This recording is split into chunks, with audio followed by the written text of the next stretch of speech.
അധ്യക്ഷ പ്രസംഗം നിർവഹിക്കുന്നത്. നോട്ടീസ് പ്രകാരം സ്വാഗതം അറിവേണ്ട വ്യക്തിയായിരുന്നു ഞാൻ. പക്ഷേ സംഘടനയുടെ അധ്യക്ഷൻ എന്ന നിലയ്ക്ക് മറ്റ് വ്യക്തികളുടെ അഭാവം കാരണവും ഈ സ്ഥാനത്തേക്ക് പെട്ടെന്ന് നിയോഗിക്കപ്പെടുകയാണ് ഉണ്ടായത്.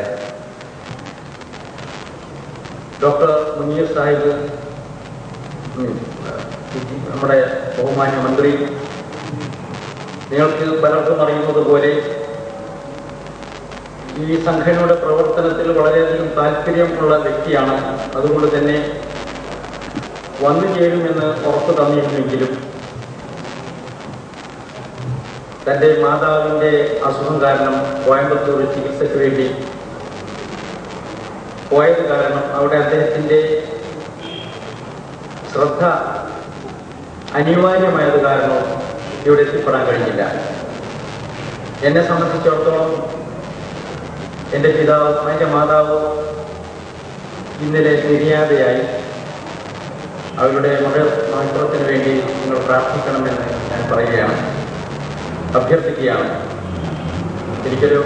ഞാൻ മാത്രം ഒരു മകൻ എന്ന നിലയ്ക്ക് വീട്ടിൽ വരുന്ന ആൾക്കാരെ സ്വീകരിക്കേണ്ട അവസ്ഥയിൽ നിന്ന് ഞാൻ ഓടി ഇങ്ങോട്ട് എത്തിപ്പെട്ടതാണ്. അതുകൊണ്ട് ഒരു മാതാവിൻ്റെ നിര്യാണത്തിൻ്റെ ദുഃഖത്തിൻ്റെ നിഴലിൽ നിന്നുകൊണ്ടാണ് ഞാൻ നിങ്ങളെ അഭിസംബോധന ചെയ്യുന്നത്. ഖുർആൻ സയൻസ് ഫോറം വളരെ കുറച്ച് കാലഘട്ടം കൊണ്ട് കോഴിക്കോട് വേരുറച്ചു വരുന്ന ഒരു സംഘടനയാണ്.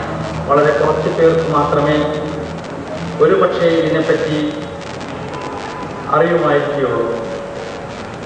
ഒരു വിഭാഗത്തിൻ്റെയും ഭാഗത്ത് നിൽക്കാതെ ഇന്നത്തെ സാഹചര്യത്തിൽ പ്രത്യേകിച്ച് നന്മയെ മാത്രം ലാക്കാക്കിക്കൊണ്ട് വേദിധ്വനിക്കുന്ന ഖുർആൻ ആൻഡ് സയൻസ് ഫോറം അതിൻ്റേതായ വ്യക്തിമുദ്ര പതിപ്പിച്ചുകൊണ്ട് മുന്നേറുകയാണ്. നിങ്ങളുടെ എല്ലാവരുടെയും സഹകരണങ്ങൾ ഇതിൻ്റെ പ്രവർത്തനത്തിന് എന്നും ഉണ്ടാവുമെന്ന് എനിക്ക് വിശ്വാസമുണ്ട്. എന്തെന്നാൽ അലി മണിപ്പാൻ സാഹിബിനെ പോലെയുള്ള വ്യക്തികളെ ആദരിക്കുന്നതിലൂടെ അത്തരം വ്യക്തികൾ മുന്നോട്ട് വെച്ച ഖുർആനാസ്പദമാക്കിയ ഗവേഷണങ്ങളെ പൊതുജന സമക്ഷം അവതരിപ്പിക്കുക എന്ന ദൗത്യത്തിൽ വ്യാപൃതരാണ് നാം. ഖുർആൻ അവതീർണമായിട്ട് കൊല്ലങ്ങൾ കഴിഞ്ഞെങ്കിലും ആ ഖുർആൻ യഥാർത്ഥത്തിൽ മനസ്സിലാക്കാനുള്ള ഭാഗ്യം, അതനുസരിച്ച് ജീവിക്കാനുള്ള ഭാഗ്യം വളരെ കുറച്ച് പേർക്ക് മാത്രമേ ലഭ്യമാവുന്നു ഉള്ളൂ എന്നുള്ള സങ്കടം നമ്മെ ബോധ്യപ്പെടുത്തേണ്ടതായിട്ടുണ്ട്. ഖുർആൻ അവതീർണമായത് മുസ്ലിങ്ങൾക്കല്ല, പ്രത്യുത ഒരു മതത്തെക്കുറിച്ചും കാര്യമായ ബോധമില്ലാതെ അന്ധവിശ്വാസം അനാചാരങ്ങളിലും അഴിഞ്ഞാടിയിരുന്ന മക്കയിലെ ജനതയിൽ ഖുർആൻ അവതീർണമാവുകയാണ് പ്രവാചക പ്രഭുവിലൂടെ. പലരും തെറ്റിദ്ധരിച്ചതുപോലെ ഖുർആൻ ലഭിച്ചത് മുസ്ലിങ്ങൾക്കാണ് എന്ന് വരരുത്. ലോക ജനതയെ ആകമാനം അഭിസംബോധന ചെയ്തുകൊണ്ടാണ് ഖുർആൻ സംസാരിക്കുന്നത്. ഒരു മകരയുടെ മുകളിലാണ് ഇത് ഇറങ്ങിയിരുന്നുവെങ്കിൽ അത് പൊട്ടിത്തെറിക്കുമായിരുന്നു എന്ന് പ്രഖ്യാപിച്ച ഖുർആൻ മനുഷ്യ മസ്തിഷ്കത്തിന് ലഭിച്ചിട്ട് ഒരു ചിന്തയും യഥാർത്ഥത്തിൽ രൂപം കൊണ്ടില്ല എന്ന് പറയുമ്പോൾ നമ്മെ ഇന്നും ചിന്തിപ്പിക്കേണ്ടതാണ്. ഖുർആന്റെ ഭാഷയിൽ മുസ്ലിങ്ങളെ കുറിച്ച് അല്ലെങ്കിലും കടന്നുപോയ മതവിഭാഗത്തെ ഉദ്ദേശിച്ചുകൊണ്ട് പുസ്തകം കയറുന്ന കഴുതുകൾ എന്ന് ഉപയോഗിച്ചിട്ടുണ്ട്. ആ ഗതിയിലേക്ക് നാം ആയി പോവാതിരിക്കാൻ സന്തോഷം എന്ന് പറയട്ടെ, കോഴിക്കോട് ഭാഗങ്ങളിലൊക്കെ ഖുർആൻ പഠനവേദികളും ധാരാളമുണ്ട്. മുമ്പത്തേക്കാളും കൂടുതൽ സ്ത്രീകൾ അടക്കം വൃദ്ധന്മാരൊക്കെ ഈ ക്ലാസ്സിൽ ഹാജരാകുന്നുണ്ട്. വളരെ വലിയ പരിവർത്തനങ്ങൾ വന്നിട്ടുണ്ട്.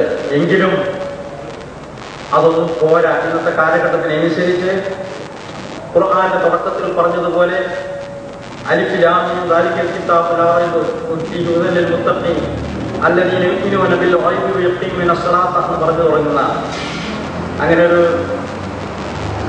വിഷമം തരുന്ന നിങ്ങളിൽ ഒരു ബുദ്ധിമുട്ടുണ്ടാക്കുന്ന തരത്തിൽ ഞാൻ ഖുർആന്റെ വാക്യങ്ങൾ ഓതി പറയാനല്ല, സൂക്ഷിച്ച് നോക്കിയാൽ ആർക്കും ഭാഗത്ത് തന്നെ കാണാൻ സാധിക്കും. ഇന്നും നമ്മുടെ മനസ്സിനെ എന്താണ് എന്ന് ചോദിപ്പിക്കത്തക്ക നിലയിലുള്ള പൂർണ്ണമായ അർത്ഥം നൽകാൻ പ്രയാസമുള്ള, ഇനി വരും തലമുറക്ക് പോലും ചിന്തിക്കാൻ അവസരം നൽകുന്ന 3 അക്ഷരങ്ങളോട് കൂടിയാണ് ഖുർആൻ ആരംഭിക്കുന്നത്. അലിഫ് ലാം മീം. പല അർത്ഥം അതിന് നൽകിയിട്ടുണ്ടെങ്കിലും ഒരിക്കലും സംതൃപ്തമായ ഒരർത്ഥം നൽകാൻ കഴിയാതെ പണ്ഡിതവർഗം ഇന്നും അതിന് മുമ്പിൽ വീഴ്ച നിൽക്കുകയാണ്. എന്ന് പറഞ്ഞാൽ വരും ലോകത്തുള്ള ജനതയ്ക്ക് ഇനിയും അങ്ങനെ അർത്ഥത്തിൽ ഏതാനും അർത്ഥങ്ങളിൽ മാത്രം ഒതുക്കി നിർത്താൻ കഴിയാത്തവണ്ണം അത് മനസ്സിന് വിട്ടുകൊടുത്തിരിക്കുകയാണെന്നാണ്. തുടർന്ന് വരുന്ന ആയത്തുകളിലൊക്കെ പറയുന്നത് മുസ്ലിങ്ങളെ മാത്രം ഉദ്ദേശിച്ചുകൊണ്ടല്ല, നിങ്ങൾക്ക് തന്നതിൽ നിന്നും ചെലവഴിക്കുകയും നമസ്കാരം നിലനിർത്തുകയും ചെയ്യുന്ന ഒരു ജനത. അല്ലദീന യുഅ്മിനൂന ബിൽ ഗൈബി വയഖീമൂന സ്വലാത്ത വമിമ്മാ റസഖ്നാഹും യുൻഫിഖൂൻ. നിങ്ങൾ നമസ്കാരം നിലനിർത്തുകയും നിങ്ങൾക്ക് നൽകിയതിൽ നിന്ന് നിങ്ങൾ ചെലവഴിക്കുകയും ചെയ്യുക എന്നാണ്. നൽകിയത് എന്ന് പറയുന്നതിന് ഒരുപാട് വ്യാഖ്യാനങ്ങൾ ഉണ്ടാവാം. നമുക്ക് നൽകിയ നമ്മുടെ അറിവ് തന്നെ നമ്മൾ അതിനെ കൊടുക്കേണ്ടതാണ്. എന്നിട്ട് പറയുന്നത് ഇതിന് മുമ്പ് നിങ്ങൾക്ക് അവതരിപ്പിക്കപ്പെട്ടതിലും മുമ്പ് അവതരിപ്പിക്കപ്പെട്ടതിലും പ്രവാചകന്മാരെ വിശ്വസിക്കണമെന്നാണ്. തുടക്കത്തിൽ തന്നെ പറഞ്ഞിരിക്കുന്നത് അവതരിപ്പിക്കപ്പെട്ട ഈ ഗ്രന്ഥത്തിലും സംശയമില്ലാത്ത ഗ്രന്ഥത്തിൽ ഭക്തജനങ്ങൾക്ക് ഗുണമുണ്ട്, അതിൽ വിശ്വസിക്കണം. അതോടൊപ്പം കടന്നുപോയ പൂർവിക പ്രവാചകന്മാരെയും അവരിലൂടെ വന്ന ഗ്രന്ഥത്തിലും നിങ്ങൾ വിശ്വസിക്കണം എന്ന് പറയുമ്പോൾ കടന്നുപോയ സർവ്വ മതങ്ങളെയും ഉൾക്കൊള്ളാൻ ആഹ്വാനം ചെയ്യുകയാണ്. ആ കാലഘട്ടങ്ങളിലൂടെ കടന്നുപോയപ്പോ ആ ഗ്രന്ഥത്തിലും അത് അനുസരിച്ച് ജീവിക്കുന്നവരിലും വന്നു ചേർന്നിട്ടുള്ള അപാകതകളെ ഇല്ലായ്മ ചെയ്യാൻ വേണ്ടിയുള്ള ശ്രമം ഖുർആൻ നടത്തുന്നു എന്ന് നമുക്ക് പിന്നീട് മനസ്സിലാക്കാൻ സാധിക്കും. ഞാൻ എൻ്റെ ആ രീതിയിൽ പ്രസംഗം ചിന്തിച്ചുകൊണ്ടുപോകല്ല. അതുകൊണ്ട് തന്നെ ഇന്ന് നമുക്ക് ഇവിടെ ലഭ്യമായ പ്രഗത്ഭന്മാരായ വ്യക്തിയുടെ സാന്നിധ്യത്തിൽ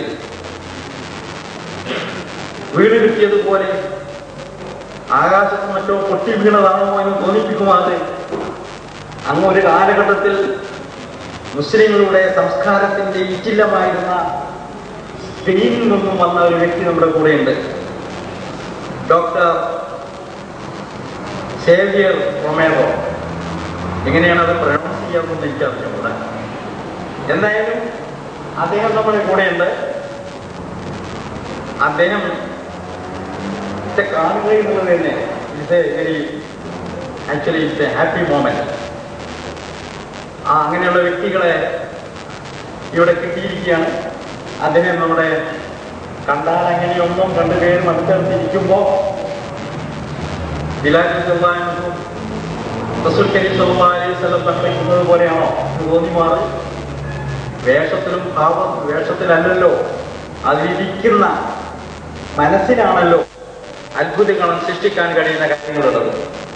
ഈ പാവം മനുഷ്യനെ കണ്ടിട്ടാലും അറിയാതെ സല്യൂട്ട് ചെയ്യാൻ പോകുന്നില്ല. പക്ഷേ അദ്ദേഹത്തിന്റെ ചിന്തയ്ക്ക് സല്യൂട്ട് കൊടുക്കാൻ അദ്ദേഹത്തുമായി അടുത്തറിയുന്ന ആൾക്കാർ അനുദിനം മുന്നോട്ട് വരികയാണ്. ഈ മനുഷ്യനാണോ ഈ കാര്യങ്ങൾ പറയുന്നത്?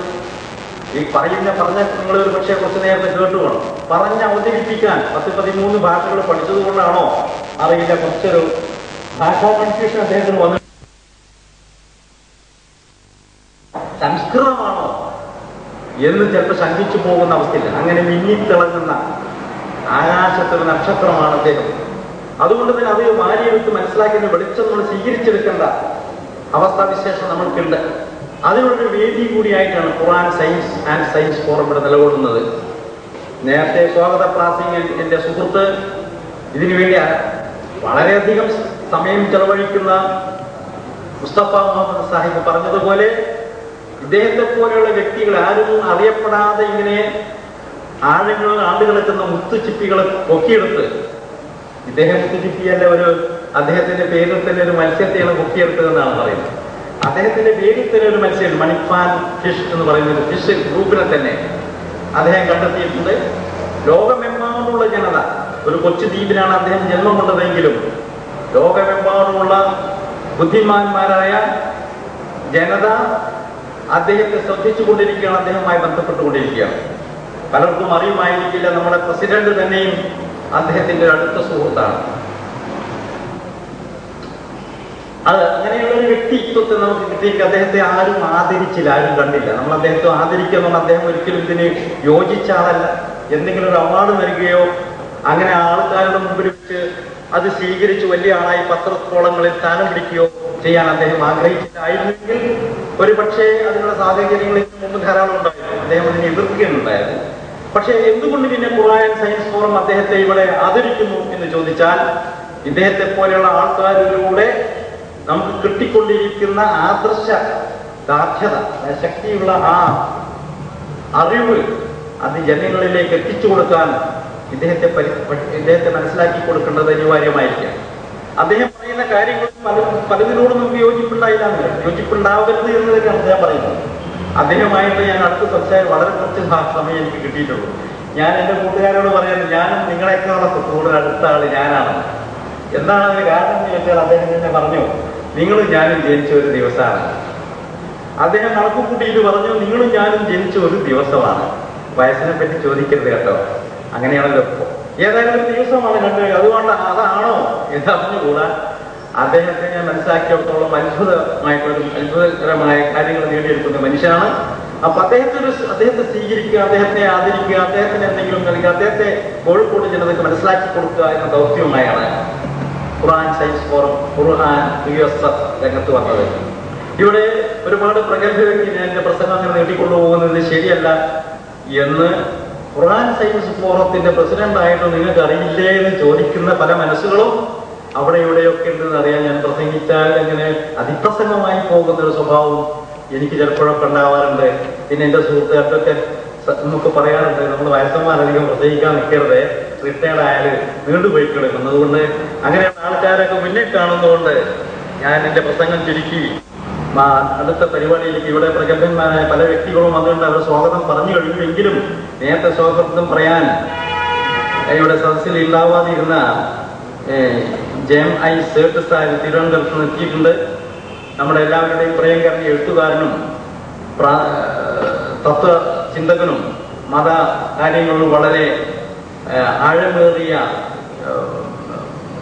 ചിന്തകളും ഒക്കെ തന്റെ ലേഖനങ്ങളോട് അവതരിപ്പിക്കുന്ന ജനാബ് പ്രൊഫസർ മുഹമ്മദ് കുട്ടശ്ശേരി ഇദ്ദേഹം ഇവിടെ എത്തിയിട്ടുണ്ട്. പ്രൊഫസർ PM അബൂബക്കർ സാഹിബ് ഇവിടെയുണ്ട്.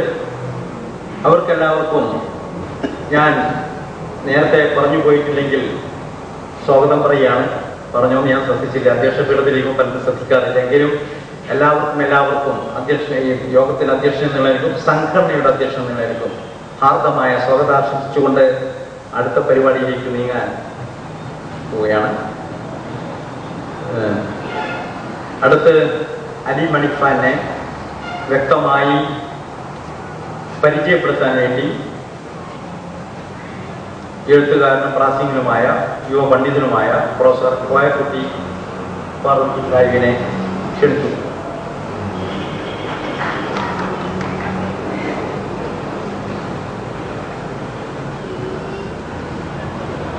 السلام عليكم ورحمة الله وبركاته.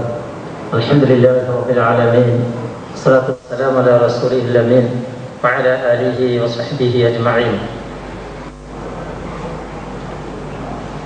ബഹുമാന്യരായ നേതാക്കന്മാരും പണ്ഡിതന്മാരും പ്രശസ്തരുമായിട്ടുള്ള സ്റ്റേജിൽ അണിനിരന്നിട്ടുള്ള പ്രഗത്ഭ വ്യക്തിത്വങ്ങളെ, പ്രിയമുള്ള സഹോദരി സഹോദരന്മാർ, അലി മണിഫാൻ അദ്ദേഹത്തെ ഔപചാരികമായി പരിചയപ്പെടുത്തുകയാണ് എൻ്റെ ഈ ദൗത്യം. ലക്ഷദ്വീപിലെ മിനിക്കോയ് ദ്വീപുകാരനായ അദ്ദേഹം ബഹുമുഖ വ്യക്തിത്വത്തിൻ്റെ ഉടമയാണ്. വെറുതെ ഒരു മനുഷ്യനെ കൊണ്ടുവന്ന് മുഖപ്രശംസ പറയുക എന്നതല്ല, അതിന് തീരെ താല്പര്യമില്ലാത്ത ഒരു വ്യക്തി കൂടിയാണ് ഞാൻ. പക്ഷേ ആരാലും അറിയാതെ അനർഘമായ ഒരു മുത്ത് സമുദ്രത്തിൻ്റെ ആഴിയിൽ കിടന്നാൽ അത് കണ്ടെത്തിയ വ്യക്തിക്ക് ബാധ്യതയുണ്ട്. അതൊരു മുത്താണ്, അത് മനുഷ്യൻ മനസ്സിലാക്കേണ്ടതാണ്, അതിൻ്റെ അമൂല്യത ഉൾക്കൊള്ളേണ്ടതാണ് എന്ന് ബോധ്യപ്പെടുത്താൻ.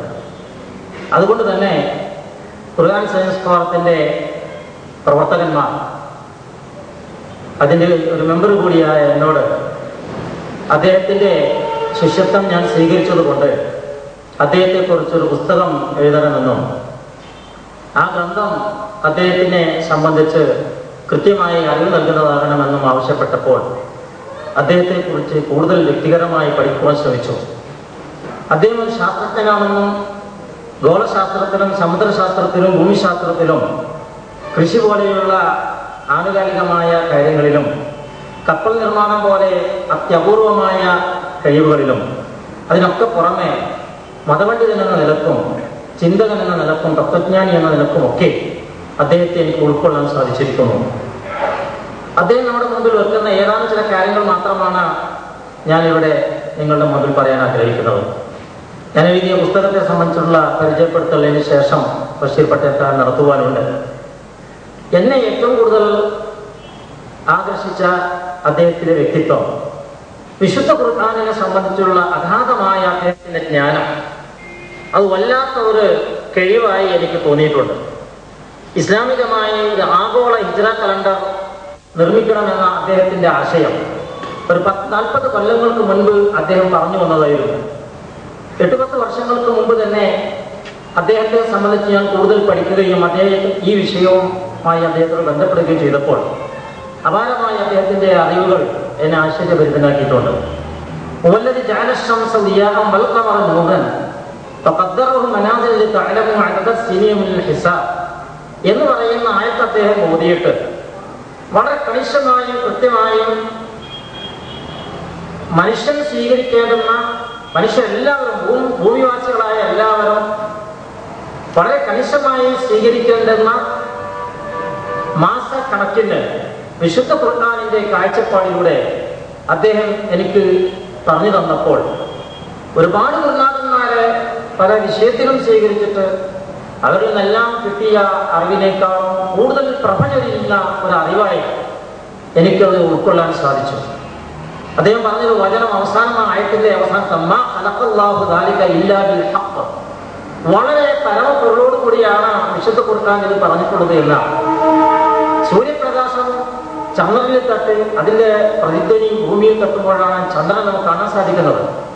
ആ ചന്ദ്രന് വൃദ്ധിക്ഷയങ്ങളുള്ള മനാസിലുകൾ ഉണ്ടാക്കി തന്നിട്ടുള്ളതും അവസാനം അത് ഒരു ചന്ദ്രന്റെ ആ അവസാനത്തെ കര എന്ന് പറയുന്ന 28ന്റെ തൊട്ട് മുമ്പും 28ന് ശേഷമുള്ള ദിവസങ്ങളിലുമുള്ള ആ ഉർജുൽ ഖദീം എന്ന് പറയുന്ന അവസ്ഥ പ്രാപിക്കുമ്പോൾ ഭൂമിയിൽ നിന്ന് ദൃശ്യമാകുന്ന ഏതെങ്കിലും ഒരു മൂലയിലെ ഒരു സമയത്ത് മാത്രം ദൃശ്യമാകുന്ന കാഴ്ച, അതാണ് യഥാർത്ഥത്തിൽ മാനദണ്ഡമാക്കേണ്ടത് മാസപ്പിറവിക്ക് എന്നല്ലാതെ സൂര്യാസ്തമന ശേഷമുള്ള ഓരോ പ്രതലത്തിലുമുള്ള അസ്തമന ചന്ദ്രന്റെ ഉദയമല്ല എന്നത് ഈ വിശുദ്ധ വചനത്തിൽ നിന്ന് അദ്ദേഹം വ്യക്തമായി പഠിപ്പിച്ചു തന്നപ്പോൾ വളരെ അതീവ മനോഹരം എന്ന് മാത്രമല്ല, അള്ളാഹു പറഞ്ഞതുപോലെ മാ ഖലഖല്ലാഹു ദാലിക ഇല്ലാ ബിൽ ഹഖ്, വളരെ ഹക്കോട് കൂടിയല്ലാതെ സത്യത്തോടു കൂടിയല്ലാതെ അള്ളാഹു തആല ഈ വൈഭവം ഉണ്ടാക്കിയിട്ടില്ല എന്ന് അദ്ദേഹം പഠിപ്പിച്ചു തന്നു. ജൂത പുരോഹിതന്മാർ മാറ്റം വരുത്തിക്കൊണ്ടിരുന്ന പഴയകാല ചന്ദ്ര കലണ്ടർ പിന്നീട് അത് സൂര്യ കലണ്ടറാക്കി മാറ്റി ജൂലിയർ കലണ്ടർ വന്നു. അതിൻ്റെയും ചില പോരായ്മകൾ വന്നു. പിന്നീടത് സീസറുടെ കാലം വന്നു, അത് ഗ്രിഗോറിയൻ വന്നു. അങ്ങനെ കലണ്ടറുകൾക്ക് പല മാറ്റങ്ങളും വന്നു. ഇന്ന് ലോകത്ത് സ്വീകരിക്കുന്ന കലണ്ടറുകൾ അശാസ്ത്രീയമാണ് എന്ന് പറയുന്ന രണ്ടാമത്തെ പോയിന്റ് എന്നെ യഥാർത്ഥത്തിൽ ഞെട്ടിച്ചു കളഞ്ഞു. ആയിരക്കണക്കിന് വർഷങ്ങളായി സ്വീകരിച്ചു വരുന്ന സൂര്യവർഷ കലണ്ടർ മനുഷ്യനെ സംബന്ധിച്ചിടത്തോളം ഭൂമിയിലെ ജനങ്ങൾക്ക് അവരുടെ മാസവും കൊല്ലവും കണക്കാക്കുന്നതിനെ സ്വീകരിച്ചാൽ നമ്മളുടെ കുറേ അധികം നഷ്ടം അതുകൊണ്ട് സംഭവിക്കുമെന്നും അത് ശാസ്ത്രീയമാണ്.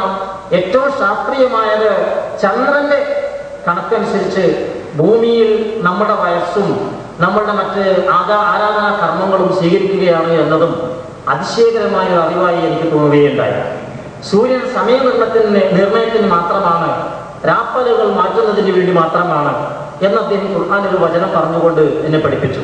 وجعلنا الليل والنهار آيتين فمحونا آية الليل وجعلنا آية النهار مبصرة لتبتغوا فضلا من ربكم ولتعلموا عدد السنين والحساب എന്ന് പറയുന്ന വചനം വളരെ അർത്ഥവത്തായി മനസ്സിലാക്കിയപ്പോൾ അദ്ദേഹത്തിന്റെ ആശയങ്ങൾ ലോകത്തുള്ള സർവ്വ മനുഷ്യരും മനസ്സിലാക്കണം എന്ന് എനിക്ക് തോന്നുകയാണ്. ഒരു ദിവസത്തിന്റെ പ്രമാണം മനസ്സിലാക്കാൻ സൂര്യന്റെ നിഴലിനെയാണ് കണക്കാക്കാൻ വേറൊരു വചനവും ഖുർആൻ പഠിപ്പിച്ചിട്ടുണ്ട്.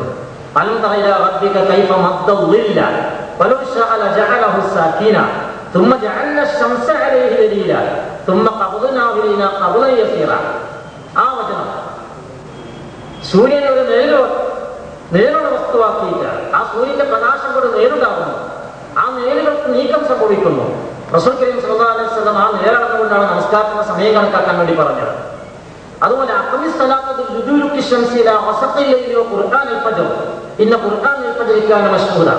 അതിൽ നിന്ന് വളരെ വലിയ ഒരാശയം എനിക്ക് പഠിപ്പിച്ചു തന്നു.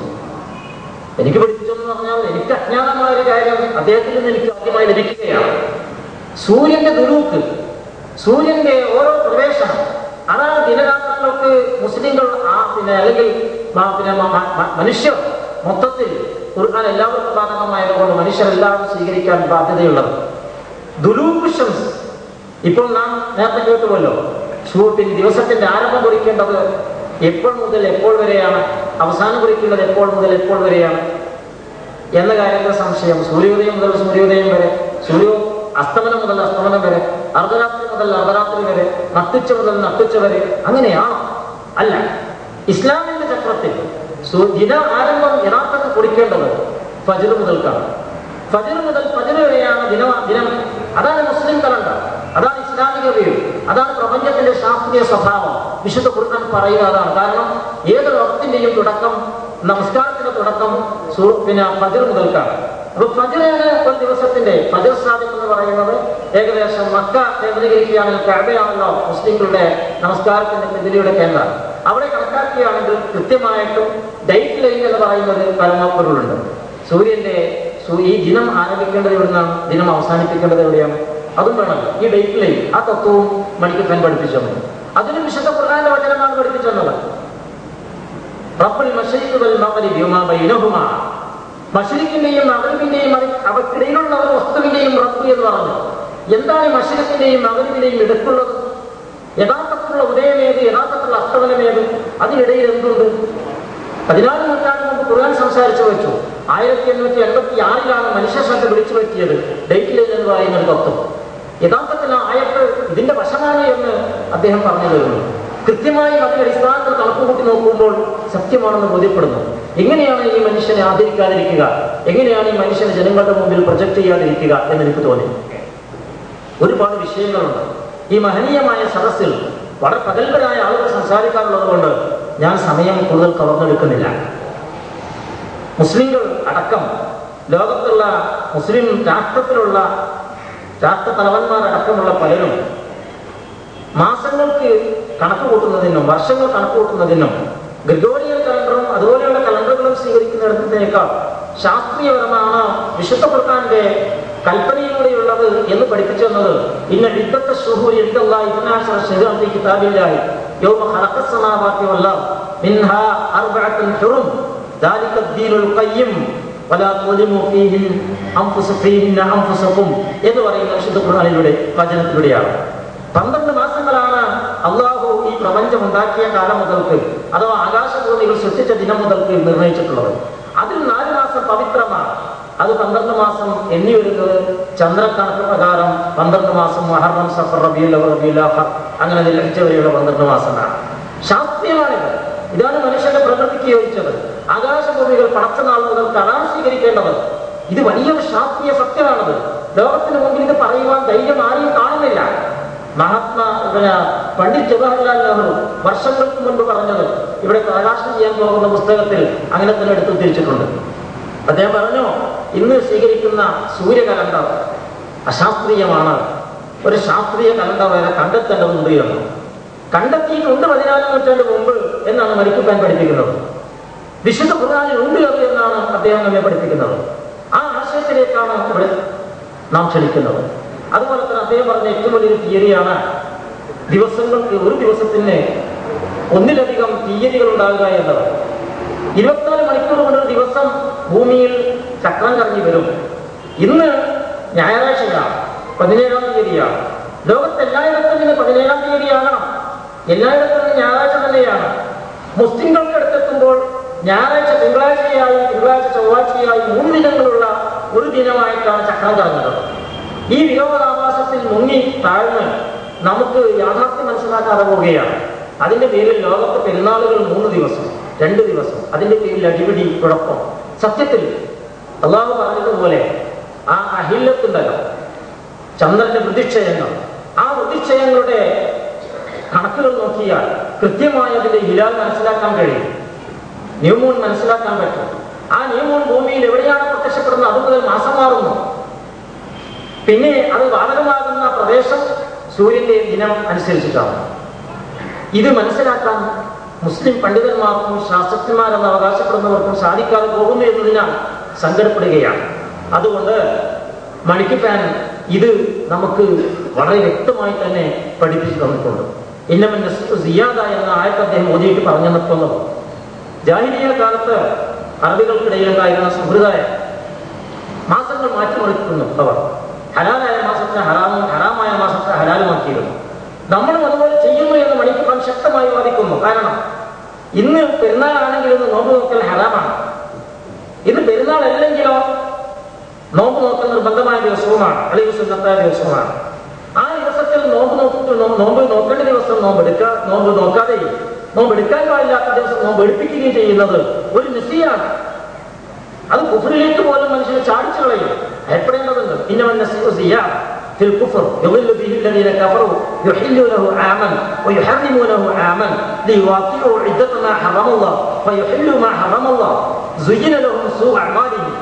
ഈ പ്രവർത്തനങ്ങൾ മനുഷ്യന്മാർക്ക് ഭംഗിയുള്ളതായി തോന്നിയേക്കാമെന്നാൽ ഹറാമ് ഹലാലും ഹലാല് ഹറാം എന്ന് ഈ കാര്യവും അദ്ദേഹം നമ്മെ പഠിപ്പിക്കുന്നുണ്ട്. അതുകൊണ്ട് ഞാൻ വീട്ടിൽ പറയുന്നില്ല. ഡേറ്റ് ലൈനിന്റെ പ്രാധാന്യം അതൊരു അനുഗ്രഹമായിട്ടാണ് അദ്ദേഹം പറയുന്നത്.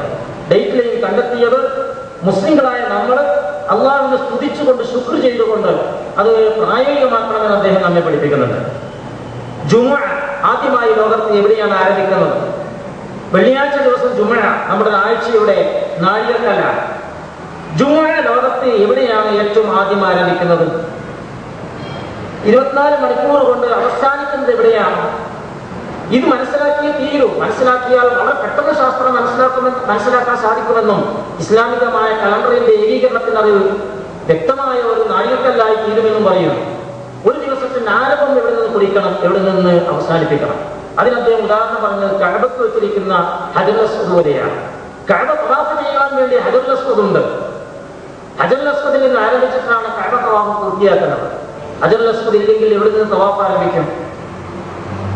ആകെ ആ ഇബാദത്ത് തന്നെ തകർന്നു പോകും. അതുപോലെ നമ്മുടെ നോമ്പും മുഹറം 10ഉം അറഫയും ഹജ്ജും അതുപോലെ ഇങ്ങനെയുള്ള പ്രധാനപ്പെട്ട ദിവസങ്ങളുമൊക്കെ നമുക്ക് തീരുമാനമെടുക്കണമെങ്കിൽ ഒരു ദിനത്തിന്റെ ആരംഭം എവിടെ നിന്നാണെന്നും അത് അവസാനിക്കുന്നത് എവിടെ നിന്നാണെന്നും കൃത്യമായി കണക്കൂട്ടുകയും അത് സൂര്യന്റെയും ചന്ദ്രന്റെയും കണക്കനുസരിച്ച് ഭൂമിയിലെ ദൃശ്യ വേദിയിൽ അഥവാ ന്യൂമൂണിന്റെ വേദിയിൽ മനുഷ്യൻ മനസ്സിലാക്കിയിട്ട് കണക്കൂട്ടുകയും ചെയ്യുമ്പോഴേ കൃത്യമായിട്ടത് കണക്കാക്കാൻ പറ്റുകയുള്ളൂ എന്നും അദ്ദേഹം പഠിപ്പിക്കുന്നു. മണിക്കുപ്പാനെ സംബന്ധിച്ച് മനസ്സിലാക്കുവാൻ നിങ്ങളുടെ മുമ്പിൽ ഒരു കൃതി വരുന്നുണ്ട്. സംക്ഷിപ്തമായി അദ്ദേഹത്തെ കുറിച്ച് നിങ്ങൾക്കതിൽ മനസ്സിലാക്കാം. നമ്മുടെ പണ്ഡിതന്മാർ മനസ്സിലാക്കാത്ത ഒരു യാഥാർത്ഥ്യം കൂടി അദ്ദേഹം നമ്മുടെ മുമ്പിൽ ഉണർത്തുന്നുണ്ട്. മത്ലഅ എന്ന് പറയുന്ന ഒരു പ്രമാണമാണ് നമ്മുടെ ആളുകൾ സ്വീകരിച്ചിരിക്കുന്നത്. കാദിമാരും മൗലവിമാരും പണ്ഡിതന്മാരും പലതരത്തിലുള്ള ഇയാൾ കമ്മിറ്റിമാരും ഒക്കെ സ്വീകരിച്ചു വന്നിരിക്കുന്ന ഒരു തത്വം മത്ലഅ അഥവാ നാം നിൽക്കുന്ന ആ പ്രതലത്തിലെ സൂര്യാസ്തമനവും ചന്ദ്രനും, ആ ചന്ദ്രന്റെ സൂര്യാസ്തമനത്തിന് ശേഷം അവശിഷ്ട ചന്ദ്രൻ അതിന് ദൃശ്യമാകുമ്പോൾ മാത്രമാണ് സൂമുൽ റുഅ്യത്തി വഖ്തുൽ റുഅ്യത്തി എന്ന ആശയത്തെ പരിമിതപ്പെടുത്തിക്കൊണ്ട് നമ്മുടെ ആളുകൾ കണക്കാക്കുന്നത്. ഈ മത്ലഅ പ്രശ്നം അല്ലെങ്കിൽ പിന്നെ മർഹല പ്രശ്നം വളരെ വളരെ അശാസ്ത്രീയമാണെന്നും അത് ഏതോ കാലഘട്ടത്തിൽ ഈ വക കണക്കുകളും സയൻസും അറിയാത്ത കാലഘട്ടത്തിൽ മാത്രം ആളുകൾക്ക് ഉപയോഗിക്കാൻ വേണ്ടി പ്രവാചകൻ പറഞ്ഞതിൽ ഒതുങ്ങി നിൽക്കുന്നു. അതുകൊണ്ട് നാം ഹദീസ് തള്ളുകയോ ഹദീസിനെ നിരാകരിക്കുകയോ ചെയ്യുന്നില്ല. അത് അറിയുക, മനസ്സിലാക്കുക എന്നതാണ് അതിൻ്റെ ആശയം എന്നൊക്കെ അദ്ദേഹം പഠിപ്പിക്കുന്നുണ്ട്. ഞാൻ നീട്ടി സംസാരിക്കുന്നില്ല. ലോകത്ത് വലിയൊരു വിപ്ലവം സൃഷ്ടിക്കുന്ന ആദർശത്തിന്റെ വക്താവാണ് അലി മണിക്കുഫാൻ. അദ്ദേഹം നമ്മുടെ മുമ്പിലുണ്ട്. അദ്ദേഹത്തിനെ ഇവിടെ ആദരിക്കുകയാണ്. നിങ്ങൾ അദ്ദേഹത്തെ കുറിച്ച് വ്യക്തമായി മനസ്സിലാക്കണം. നേരത്തെ പറഞ്ഞതുപോലെ ഞാൻ തമാശക്ക് പറയാറുണ്ട്, നിങ്ങൾ ഷൂട്ടും കോട്ടും ഒക്കെ ഇട്ട് ഒരു ടൈയൊക്കെ കെട്ടി ഒരു നല്ലൊരു മാരുതി കാർ അല്ലെങ്കിൽ നല്ലൊരു ക്രിസിയുടെ ടൊയോട്ട കാറൊക്കെ ഒന്ന് വാങ്ങി ഒരു ചെത്ത് സ്റ്റൈലിൽ കോഴിക്കോട്ടൊക്കെ സഞ്ചരിച്ചാൽ നിങ്ങൾ ആരൊക്കെ പിന്നെ ബഹുമാനിക്കാൻ വേണ്ടിയിട്ട് വരുമെന്ന് നിങ്ങൾ അറിയുമോ എന്ന് ഞാൻ തമാശക്ക് പറയാറുണ്ട്. പക്ഷേ റസൂൽ സ്വല്ലല്ലാഹു അലൈഹി വസല്ലം ഒരാൾ ചൂണ്ടിക്കാണിച്ച് പറഞ്ഞു, ആ പോകുന്ന വ്യക്തി എന്താണ് നിങ്ങളുടെ അഭിപ്രായം? സഹാബിമാർ പറഞ്ഞു, അയാൾക്കാരും വായ്പ കൊടുക്കില്ല, അയാൾക്കാരും പെണ്ണടിച്ചു കൊടുക്കില്ല, മാന്യമായ സദസ്സിൽ ബഹുമാനിക്കില്ല. നബി പറഞ്ഞു, അയാളാണ് സ്വർഗത്തിലേക്കുള്ള വ്യക്തി എന്ന്. അതുപോലെയാണ് അദ്ദേഹത്തെ എനിക്ക് തോന്നിയിട്ടുള്ളത്. അതുകൊണ്ട് ഇനി ഞാൻ കൂടുതൽ സംസാരിക്കുന്നില്ല. അലി മണിക്കുഫാന് അർഹമായ അംഗീകാരം ജനങ്ങൾ നൽകണം എന്ന ആത്മാർത്ഥമായ ആഗ്രഹം, അദ്ദേഹത്തിൽ അന്തർലീനമായി കിടക്കുന്ന അപാരമായ വിജ്ഞാനം ഈ സമുദായം ഒന്നടങ്കം ഉപയോഗിച്ചിട്ട് നമ്മെ അങ്ങേയറ്റം ഉയർന്ന ഒരു തലത്തിലേക്ക് ശാസ്ത്രീയപരമായി ചിന്തിക്കുന്ന, വിശുദ്ധ ഖുർആന്റെ ശാസ്ത്രത്തിന്റെ വീക്ഷണത്തിലൂടെ ലോകജനതയ്ക്ക് അവതരിപ്പിച്ചു കൊടുക്കുന്ന ഒരവസ്ഥയിലേക്ക് ഈ സമുദായത്തെ മാറ്റുവാൻ അദ്ദേഹത്തെ നമുക്ക് ഒരു നാട്ടക്കുറിയായി, ഒരു പ്രതീക്ഷ നിർഭരമായ ഒരു ഗോളമായി നമുക്ക് സ്വീകരിക്കാം. സർവാധിരാജനായ അല്ലാഹു സുബ്ഹാനഹു വ തആല മണിക്കുഫാനെ കൂടുതൽ ദീർഘായുസ്സും ആരോഗ്യം നൽകിക്കൊണ്ട് അള്ളാഹു നമുക്കിടയിൽ അദ്ദേഹത്തിന്റെ വിജ്ഞാനം പകർന്നു തരുന്നതിന് വേണ്ടി അള്ളാഹു അദ്ദേഹത്തിന് ആയുരാരോഗ്യം നൽകി അനുഗ്രഹിക്കട്ടെ എന്ന് പ്രാർത്ഥിച്ചുകൊണ്ട് അദ്ദേഹത്തെ കുറിച്ചുള്ള ഈ പരിചയപ്പെടുത്തൽ ഞാൻ അവസാനിപ്പിക്കുകയാണ്. സർവാധിരാജനായ അള്ളാഹു നമ്മളുടെ ഈ സതുദ്ദേശം വിജയപ്രദമാകട്ടെ.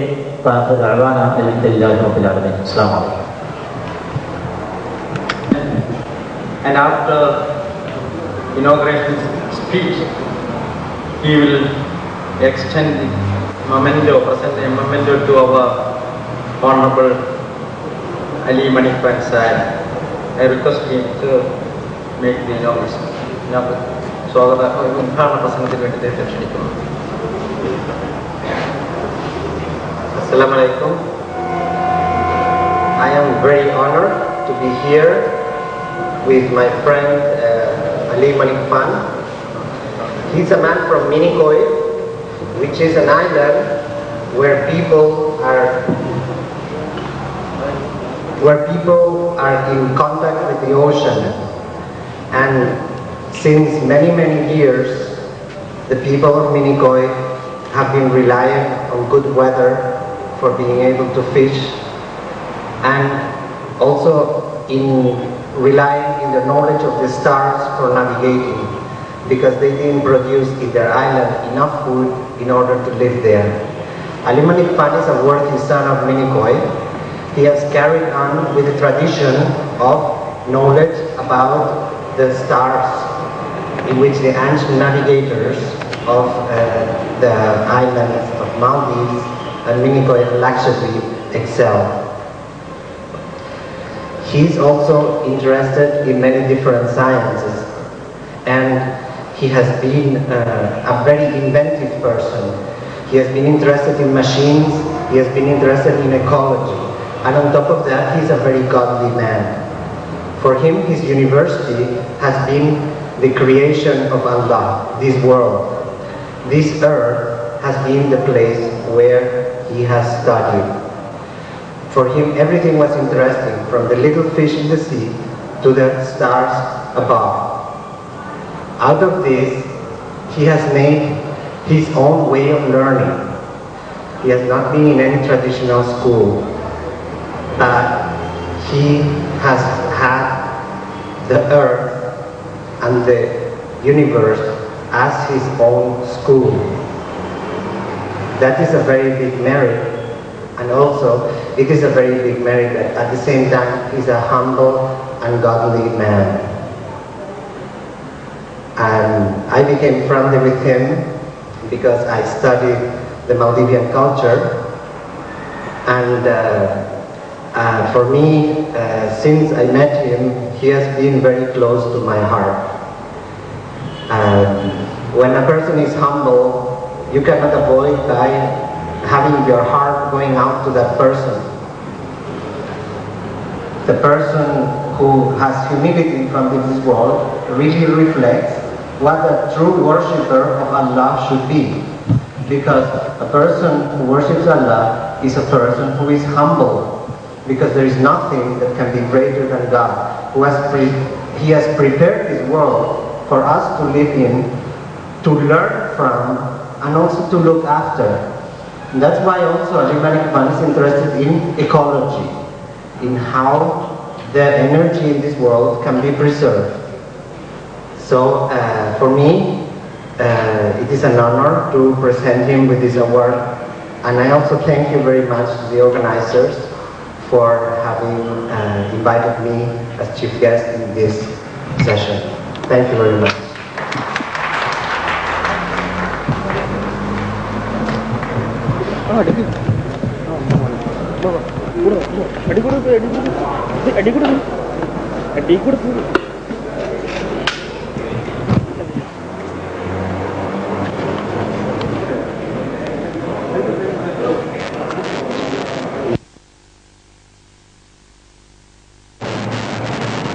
Ali Malikman എന്ന ജീവിക്കുന്ന ഇതിഹാസത്തെ ഒരു കൊച്ചു ഗ്രന്ഥത്തിൽ അദ്ദേഹത്തിൻ്റെ അതീയ പ്രതിഭയെ പ്രകടിതമാക്കാൻ സാധിക്കുമെന്ന് യഥാർത്ഥത്തിൽ അദ്ദേഹത്തിൻ്റെ ശിഷ്യനായ ഫറൂഖി കണക്കുകൂട്ടിയിട്ടില്ല. അതുകൊണ്ട് തന്നെ ഈ ജീവചരിത്ര ഗ്രന്ഥത്തിന് ചില പ്രത്യേകതകളുണ്ട്. സാധാരണ ജീവചരിത്ര കൃതികൾ ആരംഭിക്കുന്നത് യഥാർത്ഥത്തിൽ ജനിച്ച് കൗമാരപ്രായത്തിലൂടെ കടന്നു വരുന്ന മഹാനായ വ്യക്തിയെക്കുറിച്ച്, ഏതെങ്കിലും വ്യക്തിയെക്കുറിച്ചുള്ള പർവ്വതീകരിക്കപ്പെട്ട അനേകം പരാമർശങ്ങളോടുകൂടിയാണ്. ജനനം, ജീവിതം, വിദ്യാഭ്യാസം, മറ്റു ചുറ്റുപാടുകളെല്ലാം ഈ രീതിയിൽ വിശദമായി ഈ ഗ്രന്ഥത്തിൽ വിശകലനം ചെയ്യുന്നില്ല. ഇത് ഈ ഗ്രന്ഥത്തിൻ്റെ തന്നെ ഒരു സവിശേഷതയാണ്. അലി മലിക്ഖാൻ എന്ന ബഹുമുഖ പ്രതിഭയുടെ പ്രതിഭാവിലാസത്തെ, അദ്ദേഹത്തിൻ്റെ സർഗസിദ്ധിയെ മാത്രം വിശദമായി അനാവരണം ചെയ്യാൻ, വിശകലനം ചെയ്യാൻ വേണ്ടി ഏറെ പേജുകൾ ചിലവഴിക്കപ്പെട്ടിരിക്കുന്നു എന്നതാണ് ഈ ഗ്രന്ഥത്തിന്റെ വൈജ്ഞാനികമായ ഒരു സവിശേഷത. കേവലം ചരിത്രപരമായ കലാചലനം എന്നതിനപ്പുറത്ത് കാര്യമാത്ര പ്രസക്തമായ വിജ്ഞാനപ്രദമായ മനുഷ്യന്റെ അന്വേഷണങ്ങളും പഠനങ്ങളും ഗവേഷണങ്ങളും കണ്ടെത്തലുകളുമെല്ലാം വിശദമായി കൈകാര്യം ചെയ്യുന്ന ഒരു കൃതി എന്നത് മറ്റ് ജീവചരിത്ര കൃതികൾ വായിച്ച അനുഭവത്തിന്റെ തലത്തിൽ നിന്നുകൊണ്ട് നമുക്ക് ഈ കൃതിയുടെ പ്രത്യേകത വിലയിരുത്താൻ സാധിക്കും. അലി മലിക്ഖാൻ എന്ന മഹാപ്രതിഭ, അദ്ദേഹത്തിന്റെ പ്രത്യേകതകൾ ഈ കൃതി, ജീവചരിത്ര കൃതി വിശദീകരിക്കുന്നുണ്ട്. 3 കാര്യങ്ങൾ നമ്മുടെ മനസ്സിൽ വല്ലാതെ സ്വാധീനിക്കാനുള്ള സാധ്യതയുണ്ട്. ഒന്ന്, അദ്ദേഹത്തിന്റെ ജീവിതത്തിന്റെ ലാളിത്യവും നിശബ്ദമായ പ്രവർത്തന മേഖലകളുമാണ്. ആധുനിക ലോകത്ത് സ്വന്തം പ്രവർത്തനങ്ങളെക്കാൾ കൂടുതൽ ജാനകൾക്ക് പ്രാധാന്യം നിറഞ്ഞ ഈ സമൂഹത്തിൽ വേറിട്ട് നിൽക്കുന്ന ഒരു വ്യക്തിത്വമായി അലി മലിക്ഖാൻ മാറുന്നു എന്നത് നമ്മെയൊക്കെ സംബന്ധിച്ചിടത്തോളം മാതൃകാപരമാണ്. അദ്ദേഹത്തിന്റെ ജീവിതത്തിന്റെ മാതൃകയിലെ സൂക്ഷ്മമായ വശങ്ങളെ അദ്ദേഹത്തിന്റെ മുന്നിൽ വെച്ച് വിശദീകരിച്ചുകൊണ്ട് ഞാനത് പാഠം ചെയ്യാൻ മുതിരുന്നില്ല. മാത്രമല്ല അല്ലാഹുവിന്റെ റസൂൽ സല്ലല്ലാഹു അലൈഹി വസല്ലം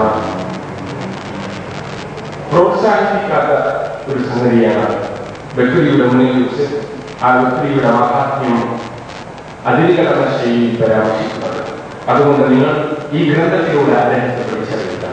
മറ്റൊന്ന്, അദ്ദേഹവുമായി വ്യക്തിബന്ധം സ്ഥാപിച്ചുകൊണ്ട് ആ ജീവിതത്തിന്റെ അനുഭവങ്ങൾ പങ്കിടാനുള്ള അവസരങ്ങൾ ഉണ്ടാക്കുക എന്ന് മാത്രമാണ് ആ വിഷയത്തിൽ പറയാനുള്ളത്. രണ്ട്, അദ്ദേഹത്തിന്റെ പ്രാക്ടിക്കൽ പ്രായോഗിക ജീവിതം. ഞാൻ ഈ പ്രയോഗം നടത്താനുള്ള കാരണം അദ്ദേഹം പലതിനെ കുറിച്ച് നമ്മളോട് പറയുന്നുണ്ട്. അദ്ദേഹത്തിന്റെ ഗവേഷണ മേഖലകൾ ഏതെങ്കിലും ഒരു സ്പെഷ്യലൈസ് ചെയ്ത മേഖലയിൽ മാത്രമല്ല, വളരെ വിശാലമായ കപ്പൽ മുതൽ മോട്ടോർ സൈക്കിൾ വരെ അദ്ദേഹത്തിന്റെ കണ്ടെത്തലുകളും കണ്ടുപിടുത്തങ്ങളും ഗവേഷണ വിഷയങ്ങളുമാണ്. തമിഴ്നാട്ടിൽ തിരുനെൽവേലിയിൽ അദ്ദേഹം സ്ഥാപിച്ച ആ പേര് പോലെ തന്നെ നമുക്ക് പ്രത്യേകിച്ച് ഒന്നും ചെയ്യാനില്ലാത്ത വിധം ഒരു പ്രകൃതിയുമായി സമരസപ്പെട്ട് മുന്നോട്ട് കൊണ്ടുപോകാവുന്ന ഒരു തോട്ടം, ഒരു കൃഷിയിടം, 13 ഏക്കറോളം വിശാലമായ അദ്ദേഹത്തിന്റെ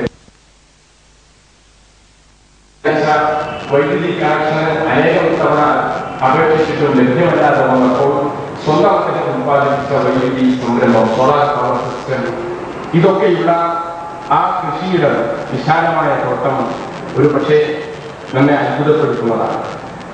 രാസവളങ്ങളില്ലാതെ പ്രകൃതിയുടെ മണ്ണിന്റെ ജൈവാംശത്തെ ചോർത്തിക്കളയാതെ ശാസ്ത്രീയമായി പ്രകൃതിയോട് അനുരൂപപ്പെടുത്തിക്കൊണ്ട് അദ്ദേഹം സ്ഥാപിച്ച ഫാം, അതുപോലെ അദ്ദേഹത്തിന്റെ കൃഷിഭൂമി, ഇതെല്ലാം പറയുന്ന, ചിന്തിക്കുന്ന, ഗവേഷണം നടത്തുന്ന കേവലം ഒരു സൈദ്ധാന്തിക തലത്തിൽ നിന്ന് പ്രാക്ടിക്കലായി പ്രായോഗിക തലത്തിലേക്ക് അദ്ദേഹം ഇറങ്ങിച്ചെന്നതിന്റെ ഉത്തമമായ ഉദാഹരണങ്ങളാണ്. ആധുനിക സമൂഹത്തിൽ അദ്ദേഹത്തിനേറെ സമൂഹത്തോട്, ജനവിഭാഗങ്ങളോടുള്ള പരിഭവം അദ്ദേഹം വിശദീകരിക്കുന്നത്, പ്രകടിപ്പിക്കുന്നത് ഈ പ്രാക്ടിക്കൽ ലൈഫിലൂടെയാണ്. പരിശുദ്ധ ഖുർആനിൽ ഒരു ആയത്തിന് 30-ാം അധ്യായം സൂറത്ത് റൂമിന്റെ 41-ാമത്തെ വചനം, ലഹറൽ ഫസാദു ഫിൽ ബർരി വൽ ബഹ്രി ബിമാ കസബത് അയ്ദിന്നാസ്. മനുഷ്യന്റെ കരങ്ങളുടെ അവിഹിതമായ ഇടപെടലുകൾ കൊണ്ട് കരയിലും കടലിലും കുഴപ്പമുണ്ടാകുന്നുവെന്നാണ് ആയത്തിന്റെ അർത്ഥം. ഇതിന് ഈ ആയത്തെനിക്ക് അലിമനിഖാന്റെ ഈ ഹ്രസ്വജീവ ചരിത്ര സംഗ്രഹം വായനയ്ക്ക് വിധേയമാക്കിയപ്പോൾ ഈ ആയത്ത് ഓർമ്മയിലേക്ക് കടന്നു വരാനുള്ള കാരണം, പ്രകൃതിയുമായി, ഈ പ്രപഞ്ചത്തിന്റെ കാരണവുമായി എങ്ങനെ സമരസപ്പെട്ട് ഒരു ജീവിതം നയിക്കാം, മനുഷ്യൻ ഈ പ്രകൃതിയുമായി ഇണങ്ങിച്ചേർന്നുകൊണ്ട് എങ്ങനെ ജീവിതത്തെ മുന്നോട്ട് നയിക്കാം എന്ന ഒരു കാഴ്ചപ്പാട് അദ്ദേഹത്തിന്റെ പ്രായോഗികമായ, അദ്ദേഹം സമൂഹത്തിന് മുന്നിൽ സമർപ്പിക്കുന്ന മഹത്തായ സന്ദേശങ്ങളാണ്. സ്വന്തം ജീവിതത്തിൽ തന്നെ ആ പ്രകൃതിക്കിണങ്ങിയ രീതിയിലുള്ള ആഹാര രീതിയും മറ്റുള്ള മേഖലകളിലുമെല്ലാം അദ്ദേഹത്തിന്റെ പ്രതിഭാവികാസം വിസ്മയിക്കുകയാണ്. മാൻ വിത്ത് മെനി ഐഡിയാസ് 1987 അദ്ദേഹത്തെ കുറിച്ച് ഒക്ടോബർ മാസം 16-ാം തീയതി ദി ഹിന്ദു പത്രം അദ്ദേഹത്തെ കുറിച്ച് നടത്തിയ, അദ്ദേഹത്തെ കുറിച്ചുള്ള ഒരു ചെറിയ ആർട്ടിക്കിൾ, അതിന് ടൈറ്റിലായിട്ട് നൽകിയിട്ടുള്ള ഒരു പ്രയോഗമാണ് മാൻ വിത്ത് മെനി ഐഡിയാസ്. ധാരാളം ഐഡിയകളുള്ള ഒരു മഹാനായ മനുഷ്യന്റെ കഴിവുകളെ പ്രസ്തുത ആർട്ടിക്കിളിൽ വിശദീകരിക്കുന്നുണ്ട്. ഇതൊക്കെ ഈ ഗ്രന്ഥത്തിൽ വിശദമായി നിങ്ങൾക്ക് വായിക്കാവുന്നതാണ്.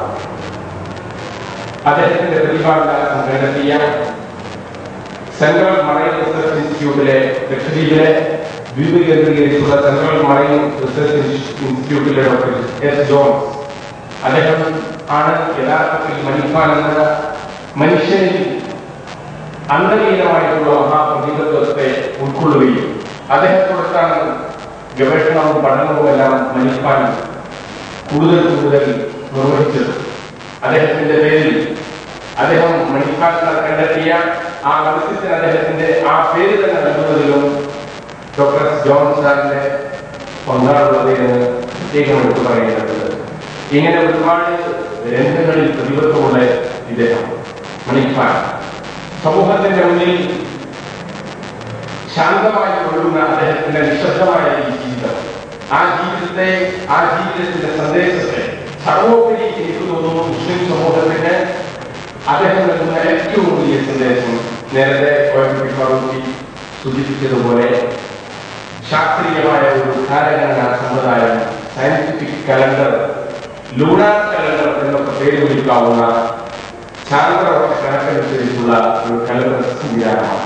ആ സംവിധാനം പലപ്പോഴും ആധുനിക ശാസ്ത്ര സാങ്കേതിക വിദ്യാ രംഗത്ത് പല നൂതനങ്ങളായ കണ്ടുപിടുത്തങ്ങളും ഗവേഷണങ്ങളും ലോകത്ത് പ്രഖ്യാപിക്കപ്പെടുമ്പോൾ അത് ഖുർആനിലുണ്ട് എന്ന് പറയുന്ന പണി നമ്മുടെ പണ്ഡിതന്മാരുടേതാണ്. അതൊക്കെ പണ്ടേ ഖുർആനിൽ പറഞ്ഞിട്ടുണ്ട് എന്ന് പറയുന്നവർ, അതിനപ്പുറത്ത് പണ്ടുള്ള മഹാപണ്ഡിതന്മാരും ബുദ്ധിജീവികളും ഏറ്റെടുത്തതുപോലെ ഖുർആനിന്റെ ശാസ്ത്രീയവും വ്യവസ്ഥാപിതവും അത്ഭുതകരവുമായ ഗവേഷണാത്മക വിഷയങ്ങളിലേക്ക് കടന്നു ചെന്നുകൊണ്ട് അത് ലോകത്തിന് സമ്മാനിക്കാൻ പുതിയ തലമുറ മറന്നുപോയി അശ്രദ്ധ കാണിക്കുന്നു. ഇവിടെ അദ്ദേഹം ഖുർആനിന്റെ വെളിച്ചത്തിൽ സമൂഹത്തിന്റെ ശ്രദ്ധയിൽപ്പെടുത്തുന്ന ചാന്ദ്രവർഷ കണക്കനുസരിച്ചുള്ള ശാസ്ത്രീയ കലണ്ടർ ഒരുപക്ഷെ നാം അദ്ദേഹത്തിൽ നിന്ന് പഠിച്ചിറങ്ങി ഈ സമുദായം അത് പ്രായോഗികമാക്കാൻ സന്നദ്ധമാകുന്നില്ല എങ്കിൽ ഇന്നല്ലെങ്കിൽ നാളെ സൗരവർഷ കലണ്ടറുകളുടെ അശാസ്ത്രീയത പരിഗണിച്ചുകൊണ്ട് ചാന്ദ്രവർഷ കലണ്ടറുകളെ ലോകാടിസ്ഥാനത്തിൽ അംഗീകരിക്കപ്പെട്ടാൽ അതും ഖുർആനിലുണ്ട് എന്ന് പറയുന്ന അവസ്ഥയിലേക്ക് നാം എത്തിപ്പെട്ടേക്കാം. അതിന് മുമ്പ് സമുദായത്തിലെ പണ്ഡിതന്മാരുടെ ഗവേഷകന്മാരുടെ ശ്രദ്ധയിൽപ്പെടേണ്ട ഒരു വലിയ വിജ്ഞാനം തന്നെയാണ് ദിനരാത്രങ്ങളെ, രാപ്പകലുകളെ, മാസങ്ങളെ എല്ലാം വ്യക്തമായി കൃത്യമായി ശാസ്ത്രത്തിന്റെ വർഷം സൂര്യനും ചന്ദ്രനും ഒക്കെ ശാസ്ത്രമനുസരിച്ചാണ്, കണക്കനുസരിച്ചാണ്, കൃത്യമാണ് എന്ന് പറയുന്ന വടസംവിധാന വചനത്തിന്റെ വെളിച്ചത്തിൽ അദ്ദേഹം രൂപകൽപ്പന ചെയ്ത കലണ്ടർ അത് ഈ കാലഘട്ടത്തിലെ മുസ്ലിം സമൂഹത്തിന് ലോകജനതയ്ക്ക് സമാപിക്കാവുന്ന ഒരു വലിയ സമ്മാനമായിരിക്കുമെന്ന് ചിന്തിക്കാൻ നമ്മുടെ പണ്ഡിതന്മാർക്കും ഗവേഷകന്മാർക്കും സാധിച്ചിട്ടുണ്ടെങ്കിൽ മുസ്ലിം സമൂഹം ആ രംഗത്തൊക്കെ നേരിടുന്ന കാലഘടനാ സമ്പ്രദായത്തിൽ നേരത്തെ പണിപ്പാക്കാൻ സൂചിപ്പിച്ചതുപോലെ അറഫ 9 വെള്ളിയാഴ്ച ഒരു പത്രത്തിൽ, പിറ്റേ ദിവസം അറഫ 9 ശനിയാഴ്ച മറ്റൊരു പത്രത്തിൽ, അറഫ 9 ഞായറാഴ്ചയും വേറെ ഒരു പത്രത്തിൽ, ഇങ്ങനെ 3 അറഫ 9 ഇങ്ങനെ ഒരുപാട് ഡേറ്റുകളിൽ ഉണ്ടാകുന്ന ഈ അശാസ്ത്രീയമായ കൺഫ്യൂഷനുകൾ, വൈവിധ്യങ്ങളൊക്കെ പരിഹരിക്കാൻ അദ്ദേഹം വിരൽച്ചൂടുന്ന പ്രാപഞ്ചിക പ്രകൃതി കലണ്ടറിന് സാധിക്കുമെന്ന് മനസ്സിലാക്കാൻ നമ്മുടെ സമുദായത്തിന്റെ ശ്രദ്ധ ഈ അവസരത്തിൽ പതിയേണ്ടതുണ്ട്. ഇതൊക്കെ ഈ ഗ്രന്ഥത്തിലൂടെ ഗവേഷണങ്ങളും അദ്ദേഹത്തിന്റെ പഠനങ്ങളും എല്ലാം വിസ്തരിച്ച് തന്നെ വിശദീകരിക്കുന്ന ഈ ഹ്രസ്വ ജീവചരിത്രം ഇവിടെ ഈ സമൂഹത്തിന് മുമ്പിൽ, ഈ പ്രമുഖരായ ശ്രോതാക്കൾക്ക് മുമ്പിൽ, കേരളത്തിലെ മുസ്ലിം സംഘടനകളിൽ വ്യത്യസ്തങ്ങളായ സമുദായ സേവന സംഘടനകളും മതസംഘടനകളുടെ ഇവരാ നേതാക്കന്മാർക്ക് മുമ്പിൽ പ്രകാശനം ചെയ്യപ്പെടുകയാണ്. 25 രൂപ വില വഹിക്കുന്ന ഈ പുസ്തകം ഇന്നത്തെ ദിവസം 20 രൂപയ്ക്ക് റിഡക്ഷനോടുകൂടി വിപണിയിൽ വിൽപ്പനയ്ക്ക് സംവിധാനിച്ചിട്ടുണ്ട്. ഖുർആൻ സയൻസ് ഫോറം ഈ മണിപ്പാലിന്റെ ഈ ഗവേഷണ ദൗത്യങ്ങളെല്ലാം അദ്ദേഹത്തിന് ഒരു താങ്ങും കടലും സഹായവുമായി ഏറ്റെടുത്ത ഇതിന്റെ ഭാഗമാണ് ഈ ഗ്രന്ഥത്തിന്റെ പ്രകാശനവും ഈ ആദരിക്കൽ ചടങ്ങും എന്നുകൂടി ഉണർത്തിക്കൊണ്ട് വാക്കുകൾക്ക് വിരാമം.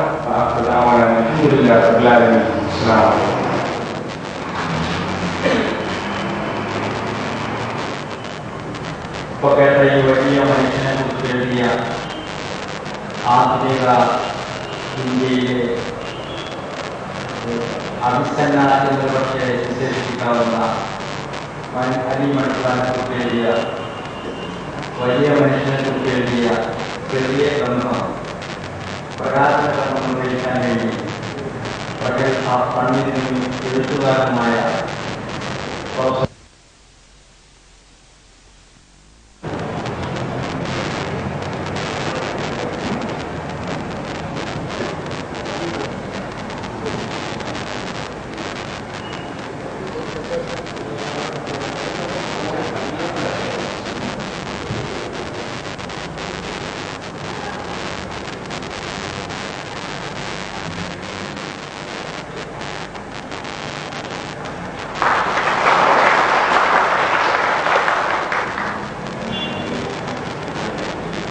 ഒരു കാര്യമാണ്.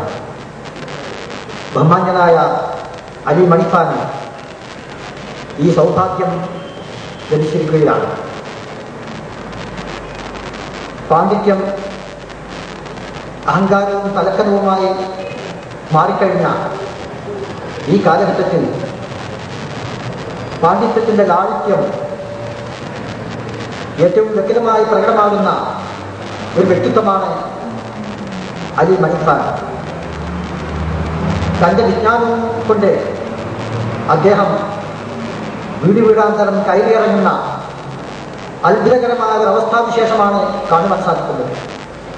സാധാരണ പണ്ഡിതന്മാരിൽ കാണാത്ത ഒരു വിശേഷതയാണ് ഇത്. ഞാൻ ഗോളശാസ്ത്രം അറിയാത്ത ഒരു ദൗർഭാഗ്യവാനാണ്. ഈ ദൗർഭാഗ്യം തന്നെയാണ് ഈ കാലഘട്ടത്തിൻ്റെ ശാപവും.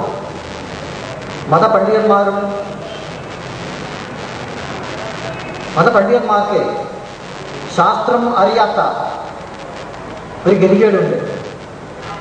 അത് തന്നെയാണ് അലി മണിഫാൻ പ്രചരിപ്പിക്കുന്ന ഈ ആശയം എതിർക്കപ്പെടാനും അദ്ദേഹത്തിൻ്റെ ചിന്തകൾക്ക് അംഗീകാരം ലഭിക്കാതിരിക്കാനുമുള്ള പ്രധാനമായ കാരണവും.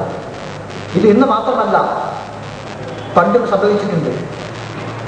ഗോളശാസ്ത്ര വിഷയത്തിൽ ഏറ്റവും പുതിയ ചിന്തകൾ അവതരിപ്പിച്ച മഹാനായ ഒരു പണ്ഡിതനായിരുന്നു ഇമാം സുബുക്കി. 8-ാം നൂറ്റാണ്ടിൽ ജീവിച്ച പണ്ഡിതൻ.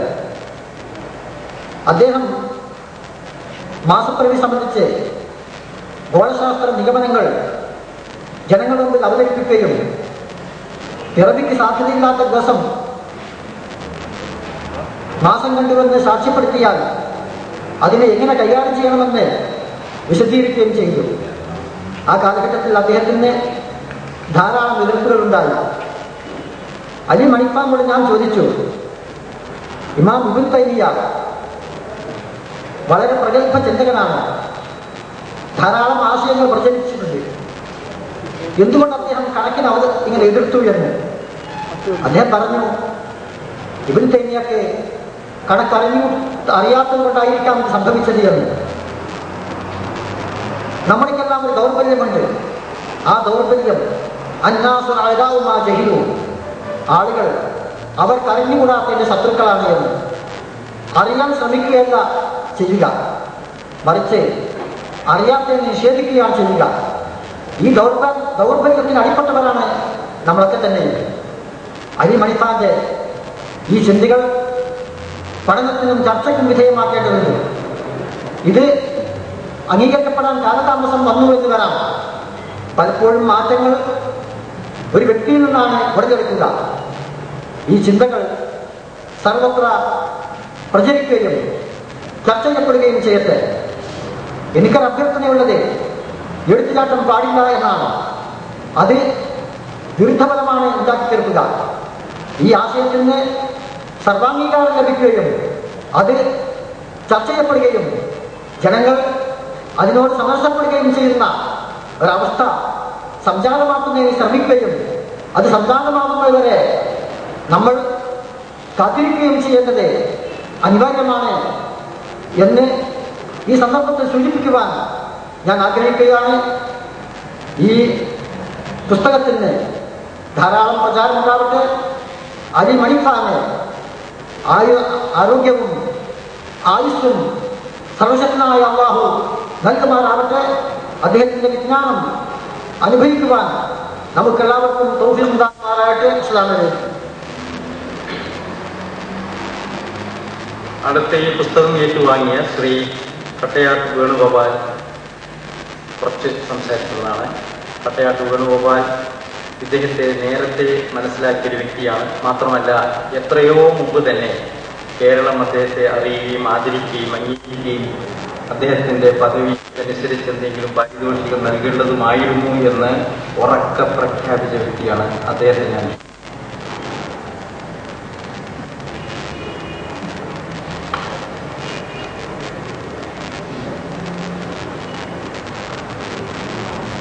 ബഹുമാന്യനായ അധ്യക്ഷൻ പ്രൊഫസർ മുഹമ്മദ് ഹസൻ,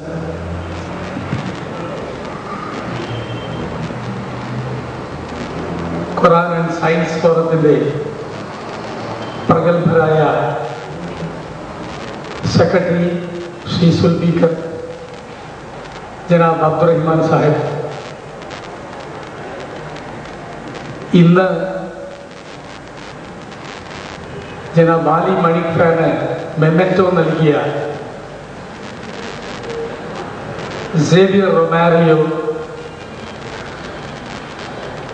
പുസ്തകം പ്രസിദ്ധീകരിച്ച ഫാറൂഖി, അദ്ദേഹത്തിന്റെ പുസ്തകത്തെ പറ്റി 2 വാക്ക് സംസാരിച്ച ബഷീർ പട്ടേൽ താഴ്, വേദിയിൽ ഉപവിഷ്ടരായ വിശിഷ്ട വ്യക്തികളെ, സദസ്സിന് അലങ്കാരമായ സുഹൃത്തുക്കളെ, ഗുരുജനങ്ങളെ, അലി മണിക് ഖാനെ ആദ്യമായി കോഴിക്കോട്ടെ മുതിർന്ന പൗരന്മാർക്ക് വേണ്ടി ഒരു വേദിയിൽ കൊണ്ടുവന്ന് അദ്ദേഹം ആരാണ് എന്ന് മനസ്സിലാക്കി കൊടുക്കാനുള്ള ഒരു ഭാഗ്യം എനിക്കും ഇവിടെ എൻ്റെ മുന്നിൽ നിൽക്കുന്ന ശ്രീ ഇ വി ഉസ്മാൻ കോയയുടെ മാതിരിയുള്ള ആളുകൾക്കും സിദ്ധിക്കുകയുണ്ടായിട്ടുണ്ട് എന്നുള്ളതൊരു സത്യമാണ്. അലി മണിക് ഖാനെ സംബന്ധിച്ച് പറയുകയാണെങ്കിൽ ബ്രിട്ടനിലെ ഒരു ഗാലപ്പ് പോളിൽ ഏറ്റവും പ്രശസ്തനായ ഈ നൂറ്റാണ്ടിലെ ഒരു വ്യക്തി എന്നുള്ളതിന് അവർ തെരഞ്ഞെടുത്ത വ്യക്തി സർ ഐസക് ന്യൂട്ടൺ ആയിരുന്നു. ഗ്രാവിറ്റി, അതുപോലെ തന്നെ പ്ലാനറ്ററി ഓർബിറ്റിനെ പറ്റിയിട്ട് ആദ്യമായി ലോകത്തെ മനസ്സിലാക്കി കൊടുത്ത വ്യക്തി. എന്താണ് ആകർഷണ തത്വം, എന്താണ് ഗ്രഹങ്ങളുടെ സ്ഥിതി, ഇതെല്ലാം മനസ്സിലാക്കി കൊടുത്ത ലോകശാസ്ത്രജ്ഞനായ സർ ഐസക് ന്യൂട്ടനാണ് ഈ നൂറ്റാണ്ടിലെ ഏറ്റവും വിശിഷ്ടനായ വ്യക്തി. അതുപോലെ തന്നെ രണ്ടാമത് തിരഞ്ഞെടുക്കപ്പെട്ട വ്യക്തി ലോകമഹായുദ്ധത്തിൽ വലിയ പങ്ക് വഹിച്ച നയതന്ത്രജ്ഞനായ സർ വിൻസ്റ്റൺ ചർച്ചിലായിരുന്നു. മൂന്നാമത് തിരഞ്ഞെടുത്തത് പ്രിൻസസ് ഡയാന, ജീവകാരുണ്യ പ്രവർത്തനങ്ങൾക്ക്. നാം ഇന്ത്യയിൽ എല്ലാവരും ജനാബ് ആലി മണിക് ഖാനെ അറിയുകയാണെങ്കിൽ ഒരുപക്ഷെ ഇന്ന് ജീവിച്ചിരിക്കുന്ന വ്യക്തികളിൽ എന്തുകൊണ്ടും റിപ്പബ്ലിക് ഡേക്ക്, ഇന്ത്യയുടെ പ്രധാനപ്പെട്ട ഒരു ദിവസത്തിൽ ആദരിക്കപ്പെടേണ്ട ഒരു വ്യക്തിയാണ് ജനാബ് ആലി മണിക് ഖാൻ എന്ന് ഞാൻ അടിവരയിട്ട് ഈ വേദിയിൽ പ്രസ്താവിച്ചുകൊള്ളട്ടെ. അദ്ദേഹത്തിന്റെ കണ്ടുപിടുത്തങ്ങൾ ഇവിടെ പല ആളുകൾ സംസാരിച്ചു. വിനയത്തിൽ അദ്ദേഹത്തെ തോൽപ്പിക്കുവാൻ ഈ ലോകത്തിൽ വല്ലവരും ഉണ്ടോ എന്ന് ഞാൻ സംശയിക്കുകയാണ്. അത്രയും വിനയാന്യത, വളരെ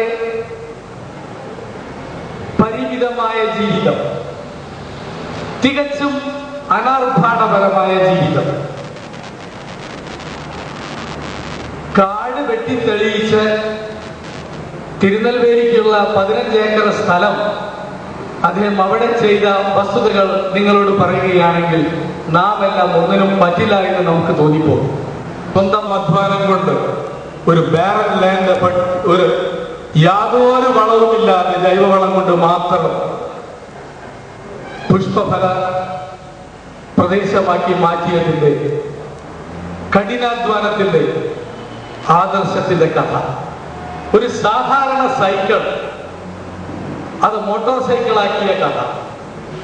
6 മാസം കൊണ്ട് മസ്കറ്റ് വഴിക്ക് ചൈനയിലേക്ക് പോയ വെറും ഒരു പായക്കപ്പൽ, ചകിരിയും ചിരട്ടയും മരവും മാത്രം ഉപയോഗിച്ച്, ആണി തൊടാതെ, ഒരാണി പോലും അതിന്മേൽ അടിക്കാതെ ഒരു കപ്പലുമായി പോയി ടിം സെവറിൻ എന്ന് പറയുന്ന ഒരു പ്രത്യേക വ്യക്തി അദ്ദേഹത്തെ പറ്റി, അദ്ദേഹത്തിന്റെ വോയേജിനെ പറ്റി, സിൻബാദ് വോയേജ് എന്ന് പറയുന്ന മാതിരത്തെ ഒരു അപൂർവമായ ഈ കപ്പൽ യാത്രയെ പറ്റി അദ്ദേഹത്തിന്റെ പുസ്തകത്തിൽ പ്രതിപാദിച്ചിട്ടുണ്ട്.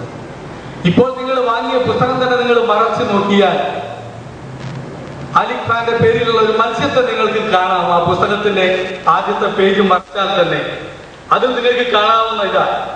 ഇതിന്റെ പേര് അബൂബക് ദഫ് മണിക് പാനി എന്ന് പറയുന്ന ഒരു മത്സ്യം കാണാം. ഇതൊരു റെയർ സ്പീഷീസ്, അദ്ദേഹത്തിന്റെ വിശിഷ്ട നാമത്തിൽ നാമകരണം ചെയ്തതാണ്. ഇതിലപ്പുറം ഞാൻ എന്താണ് അദ്ദേഹത്തെ പറ്റി പറയുക? തോമസ് ഗ്രേ പറഞ്ഞ മാതിരി 4 വരി കവിത ചൊല്ലി ഞാൻ നിർത്തട്ടെ. ഇവിടെ ഇനിയും ആളുകൾ പറയാനുണ്ട്. അദ്ദേഹത്തെ പറ്റി പറയുകയാണെങ്കിൽ എനിക്ക് മണിക്കൂറുകളോളം സംസാരിക്കാനുണ്ട്. നല്ല ലോകത്തിൽ ബഹുമാനിക്കാൻ പറ്റിയ ചുരുക്കം ചില വ്യക്തികളിൽ ഒരാളാണ് ആലി മണിക് ഖാൻ.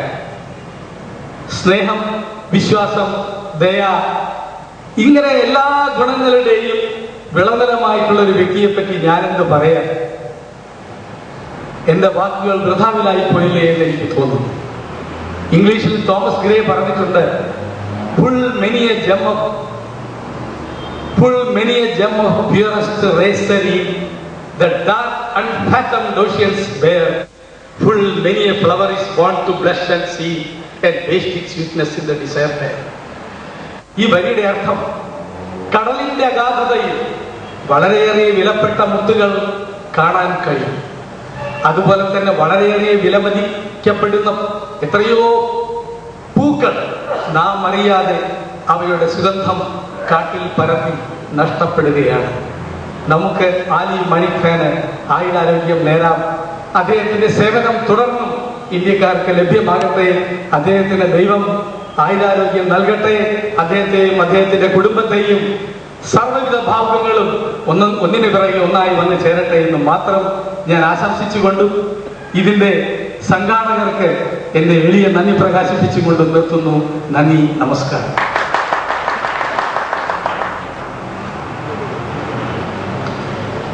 വളരെ നന്നായി അദ്ദേഹത്തെ അവതരിപ്പിച്ചു എന്നാണ് തോന്നുന്നത്. അത്രയൊന്നും കാര്യപ്രസക്തമായി അവതരിപ്പിക്കാൻ പക്ഷേ ഈ പുസ്തകത്തിൽ തന്നെ സ്ഥലമില്ലാതെ പോയിട്ടുണ്ടാവാം. അദ്ദേഹവുമായി അടുത്ത് ബന്ധപ്പെട്ട വ്യക്തികളിൽ നിന്ന് കിട്ടുന്ന അറിവുകൾ ഇതിൽ വേണ്ടിടത്തോളം സംഘടിപ്പിച്ച് ഒതുക്കി നിർത്താൻ, ഉപയോഗപ്പെടുത്താൻ ഇറക്കി പിടിച്ച സമയത്തിനുള്ളിൽ സാധിക്കാതെ പോയി എന്ന് ഇപ്പോൾ സംഘാടകർ പരിഭവിക്കുന്നുണ്ടാവാം. സമയം അതിക്രമിച്ചുകൊണ്ടിരിക്കുകയാണ്. ഏതാനും ആശംസാ പ്രസംഗങ്ങളുണ്ട്.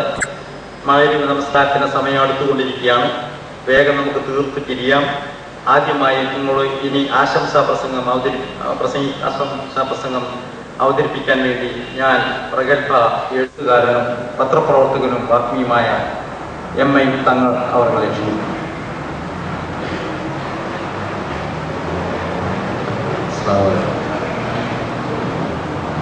ബഹുമാനപ്പെട്ട അധ്യക്ഷൻ,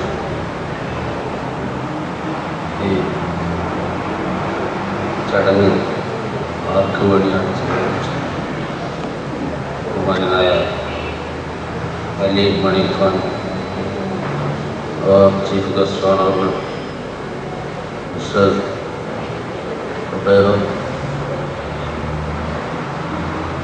ഇന്ത്യയിലുള്ള ബഹുമാനപ്പെട്ട